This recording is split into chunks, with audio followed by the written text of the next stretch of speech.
goes up, right? And you sell it when it goes up. That's the only way you make money. But if you marry it to options, you can make money if it goes up. You can make money if it's staying sideways, and you can even make money if it goes down to some degree. Obviously, you don't want it to go down a lot, but if it does go down, you can still make money over time because you're constantly lowering your cost basis. So options can be more conservative than buying and hold, like buying a mutual fund, doing something like that.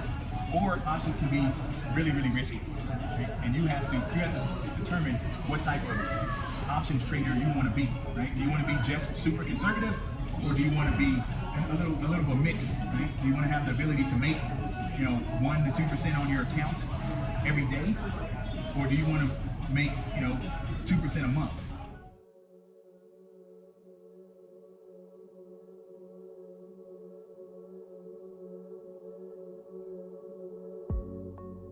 In this episode of Trading on the Road, we are headed to Chicago to meet with the Chicago Options Trading Group. We're going to show you some clips from our Traders Happy Hour and our Talk and Trade.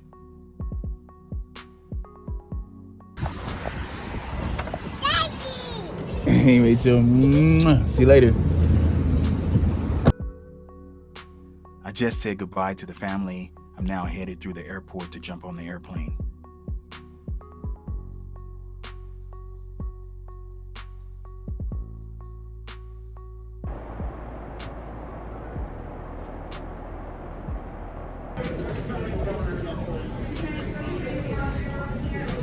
I landed in Chicago. I'm about to jump into the Uber and show you some clips of the Chicago skyline. I believe it could be the best skyline in the United States.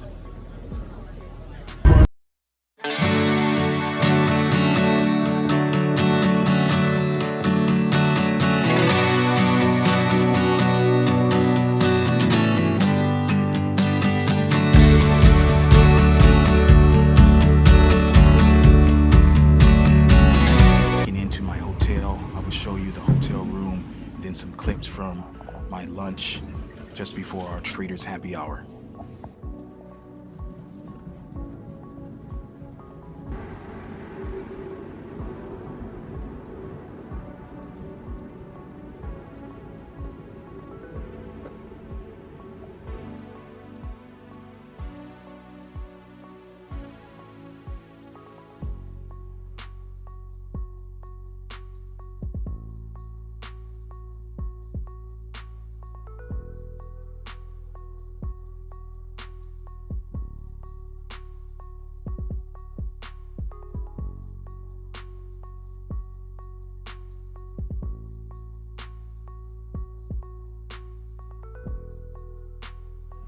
Can we move that for a second? Can we make that a little wider?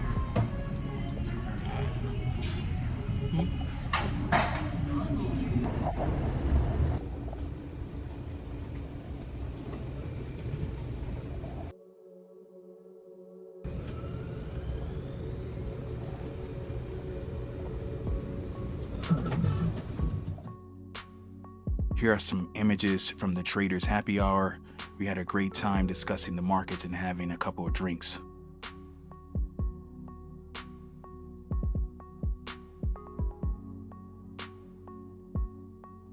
This is now the next morning, and we are on our way to the Talk and Trade held at a Panera Bread in Midtown Chicago.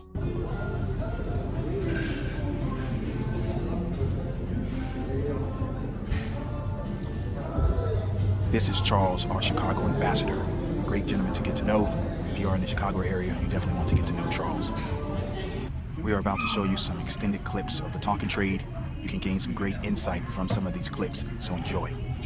They'll have small little jackpots and they'll have some big jackpots, but it's all managed. They understand, okay, out of X amount of times it's going to be, Y amount of winners. And as long as that number is a small enough number, you're going to make money off people just putting money in those slot machines, people playing blackjack, people playing poker, or whatever the case may be. And And that's how we have to kind of mimic the casinos. We have to know what is our risk when, metaphorically, what's our risk when we sit at that table, right? What's the odds when someone sits at that table with us? And can we control the losses? And if we can, then we can make money over time. And we can make money consistently to be able to at least supplement our income. So for example, go ahead. Is that when you will sell it and then you'll back out? So you can sell it and then you can do it again if you wanted to. But it's like, using an example, you have a house, right? You give somebody the ability to buy a house at a certain price, obviously higher. Someone decides to exercise their right to buy your house higher. You sell the house, and this is how you make money. So what are you going to do next? Exactly. You're going to buy another house, and that's exactly what you can do with options. You can just buy. You can buy the same. In this case, you can buy the same house, right? Let's say it's Apple. You can buy Apple again if you want to, right? Or you can decide to go to a different neighborhood and buy a different house, right? But you have that ability because you've made money on the trade, right? But if it goes down, just like, I know housing prices don't go down a lot, but they do go down. All of us probably, except this gentleman, he's a little younger. We probably don't remember 2008, right? When housing prices actually crashed. But it can go down. And so most of the time, just like stocks, most of the time they're going to drift up. Housing prices, housing prices more than stocks, but it's going to have this kind of drifting up process. But when they go down, that's when you're obviously going to lose money. Nothing's foolproof. You're gonna lose money. Unless you sell an option, right? Because then the risk is transferred to the other guy. Well, when you sell an option, you still have risk. Let's say in this example, you sell a put, and you have the obligation to buy at a certain strike price. So for example, let me explain this. So most people, if they like a stock, they will buy the stock at the spot price, whatever it's going for right now. Let's say it's going for $100. They'll spend $100 to buy the stock. You can use an option and say, okay, instead of buying it for $100, I'm going to buy it for $95.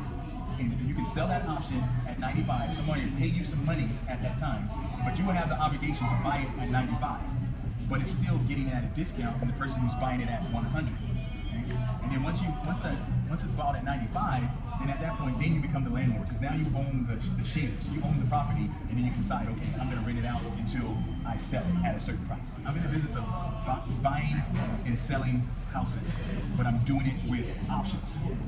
And I can do that on a regular basis. I can do it on a weekly basis. I can do it on a monthly basis, quarterly or yearly basis. I can do that with options by being the seller of the option initially.